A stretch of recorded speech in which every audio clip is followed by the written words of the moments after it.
Hello, আসসালামু আলাইকুম viewers. আপনারা দেখুন এই বাজারে হস্তা মাল দেখেন। এই দেখেন পটল, কি সুন্দর পটল, দেখেন দেখেন কি সুন্দর পটল। এই যে দেখেন কি সুন্দর লম্বা লম্বা পটল। হ্যাঁ পটল। এই পটল কেন এত সস্তা আর বাজারের দোকানে কেন এত বেশি দামে বেচে? হ্যাঁ, কৃষকেরা তো একবার পুরো মাটি দিচ্ছে আর বাজারে বেচে 80 টাকা কেজি, আর এদিকে পটল বেচে 30 টাকা কেজি। এই দেখেন কি সুন্দর পটল, 30 টাকা কেজি। এই যে লেবু দেখেন, এই যে লেবু, এই যে কি সুন্দর লেবু দেখেন, সিলেটের লেবু এগুলা, সিলেটের লেবু রোজ গ্যারান্টি। এই যে আমাদের ব্যবসায়ীকে দেখবেন। হ্যাঁ বড় ভাই, আপনার মাল বেচতেছেন কত করে? এদিকে আসেন। 30 টাকা। আমি কই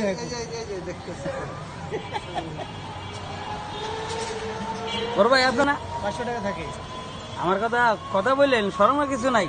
আপনি পুরো বাইরে লয়ে যাবেন। বলেন, আপনি কম দামে মাল বেচলেও তো আপনার লাভ থাকে। দৈনিক কত থাকে? তো বউ কামাইতেছে।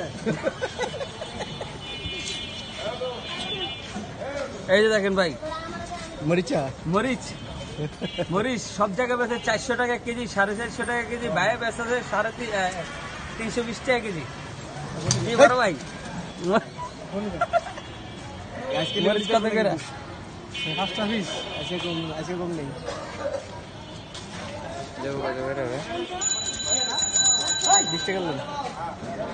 বড় ভাই কত লেবু নেবেন ভাই? 10টা মরিচ করবো না। এবারে একালি দেন, আর ওই বাইরে দেন 200 না 300। আমার কত ভাইয়া? 80 টাকা পাওয়া ভাই। সেই কাঁচামরিচ 80 টাকা পোয়া, মানে 320 টাকা কেজি। আর বাজারে বেচে আপনার 400 450 টাকা কেজি। এই লোকেরা এত সস্তা মাল বেচে, তারপরে ওনাদের 2000 থাকে দৈনিক, কিন্তু বাজারে এত দাম কেন বেচে? কার কার দেশে কত করে বেচে আমাদের কমেন্ট করে জানান, ঠিক আছে? 80 টাকা।